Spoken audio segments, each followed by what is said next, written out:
अस्सलाम वालेकुम dear students and welcome back to my channel math with Fateh. आज हम एक नया टॉपिक शुरू करने वाले हैं, रेशो, रेट एंड स्पीड। तो आज की जो हमारी वीडियो होगी उस पर हम रेशो पे फोकस करेंगे और उसके बाद वाली भी वीडियो हम रेशो पे ही करेंगे। उसके बाद फिर रेट एंड स्पीड को देखा जाएगा। खैर फॉर द मोमेंट रेशो की डेफिनेशन दे दें कि रेशो दो क्वांटिटीज़ को अपनी सिंपलेस्ट फॉर्म में रिप्रेजेंट करने का जो है नाम है। और दूसरी चीज़ के रेशो के कोई यूनिट्स नहीं होते। तो रेशो सिंपल एक नंबर होता है, उसका रिलेशन दूसरे नंबर के साथ किस क्वांटिटी में बन रहा है, ये रेशो होता है। तो खैर हम let's begin with our questions. तो क्वेश्चंस को अब देख लें। क्वेश्चन नंबर 1 कहता है simplify each of the following ratios in its simplest form. Simplest form का मतलब ये है कि जब वो आगे मज़ीद डिवाइड ना हो सके किसी भी तरीके से। तो 14:35 है। अगर आप इनको देखें तो both of these numbers can be divided by the number 7। तो 7 से अगर डिवाइड किया जाए तो ये 2 हो जाता है और ये 5। अब आप क्योंकि both of these numbers are prime numbers और आगे डिवाइड नहीं होंगे, तो 2:5 इज़ द आंसर। इसी तरीके से अब आप ये क्वेश्चन देख रहे हैं 24:42। ये भी रेशो फॉर्म में, इसको सिंपलेस्ट फॉर्म में हमने लेके आना है। तो ये भी आप पहले 2 से करने हैं तो 12:21 होगा। फिर ये 3 से होगा तो ये हो जाएगा 4:7 and that is your answer. 4:7। 7 एक प्राइम नंबर आ गया तो मज़ीद आगे डिवाइड होगा नहीं, एक नंबर से करना होता है तो आगे इसकी डिवीजन पॉसिबल नहीं है। Okay, looking at part C, 36:132, इसको भी आप 2 से ही कर लीजिएगा तो 18:6 एंड 6। फिर मज़ीद 9:33, मज़ीद 3 से 3 9 डिवाइड हो जाए 3 से 3 टाइम्स एंड 11। अब आपके पास आ गया एक प्राइम नंबर, तो फर्दर एक साथ डिवाइड हो नहीं सकेंगे, तो ना 3:11 इज द आंसर। फिर है आपके पास 135:240, दोनों डिविजिबल बाय 5 है। यस, डिवाइड और यस सिंप्लीफाई आपने एक ही नंबर से करना होगा। तो 5 टाइम्स 2 इज़ 13 और 5 टाइम्स 7 इज़ 35। इसी तरीके से 5 टाइम्स 4 इज़ 20, 5 टाइम्स 8 इज़ 40। मज़ीद अब ये 3 से दोबारा हो जाते हैं। 3 times 9 is 27, 3 times 1 and 3 times 6 is 18। 9:16 is the answer for part D. मतलब पहला वाला क्वेश्चन सबसे सिंपलेस्ट था, जिसके अंदर आपने सिर्फ और सिर्फ सिंप्लीफाई करना था। सिंपलेस्ट फॉर्म उतने फॉर्म में ले आए जब दोनों नंबर्स किसी एक नंबर से डिवाइड ना हो सकते हो। अब हम देखेंगे कि फ्रैक्शंस को आप ने कैसे डील करना है, फ्रैक्शंस को कैसे आप सिंपलेस्ट फॉर्म में या रेशो में एक्सप्रेस करेंगे। तो भाई इसका आसान तरीका ये है कि दोनों फ्रैक्शन जो आपको दिए हैं उसमें से डिनोमिनेटर्स का आप एलसीएम ले लें। तो एलसीएम का मैं पहले ही भी एक अलहदा सा वीडियो कर चुका हूँ, वो देख लीजिएगा। तो यहाँ पर एलसीएम 20 आ जाता है। 9 को और 3 को इक्वेट करना है एलसीएम से, तो 20 into 1 एंड 9 ऑल्सो into 1। तो 9:5 into 4 एंड 3 into 4 12।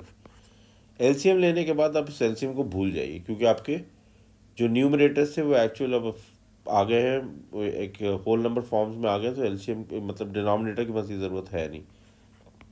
9:12 को देखा जाए तो 3 से डिवाइड होगा, तो 3 and 4 इज़ दी आंसर। ठीक है जी। ओके, अब 15:9, सॉरी 7/15:14:9। तो 15 और 9 के एलसीएम ले लीजिए। 3 times 5, 3 times 3, 3 times 1 and then 5।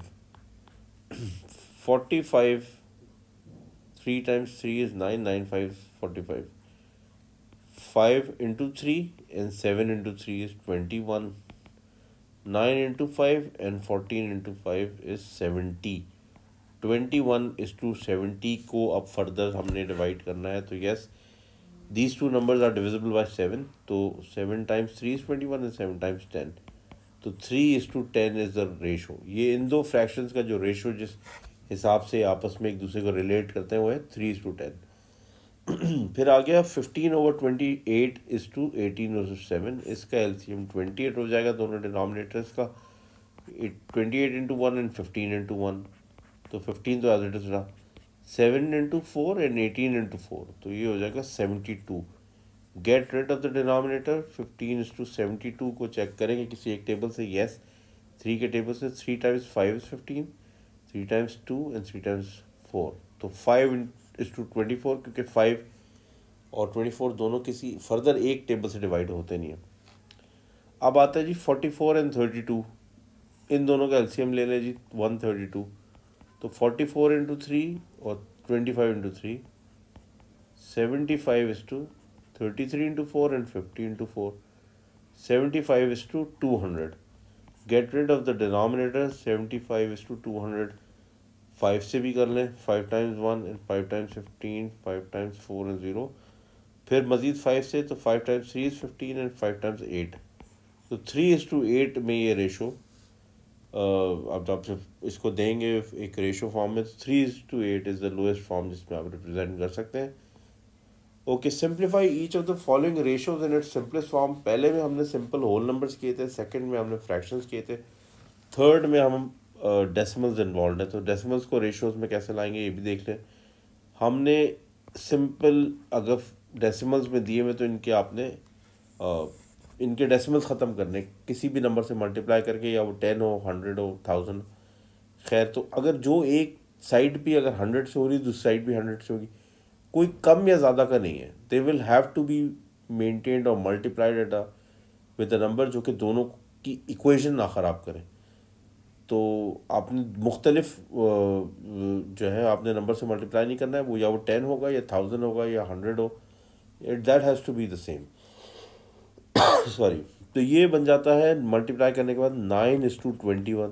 Both these numbers are divisible by 3, 3 times 3 is 9 and 3 times 7 is 21, that there is your answer. अब यहाँ पर भी दोनों नंबर्स के बाद 3 डेसिमल प्लेसेस हैं, तो दोनों को ही आप 1000 से मल्टीप्लाई करा दें डेसिमल ख़त्म कराने के लिए। ये बन जाएगा 192, ये बन जाएगा 64। Both of these divisible by 2, 2 times 9 is 18, 2 times 6 is 12, 2 times 3 and 2, मज़ीद 3 से आप 2 से कर लीजिए, 2 times 4, 2 times 8, 2 times 1, 2 times 6। अच्छा, ये तो अब आप डायरेक्टली कर लीजिएगा, 16 के टेबल में आते हैं, 16 times 3 is 48 and 1, तो ये 3:1 का रेशो में था।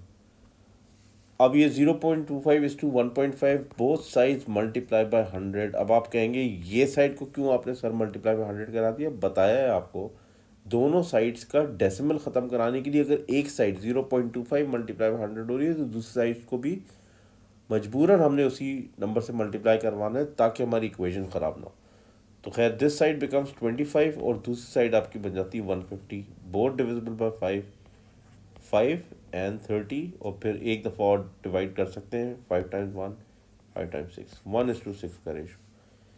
इस तरह इधर भी आपने multiply both of these sides by 100 ताकि डेसिमल इसका हट जाए आपके पास से। ओके, अब ये मैं चेक करता हूँ 7 से कोई सिलसिला बनता है, क्योंकि 63 तो एक 7 से बनता है, तो 7 times 9 is 63, 7 times 1 is 7, 7 times 3 is 21 and 7 times 5, yes जी हो रहा था बिल्कुल।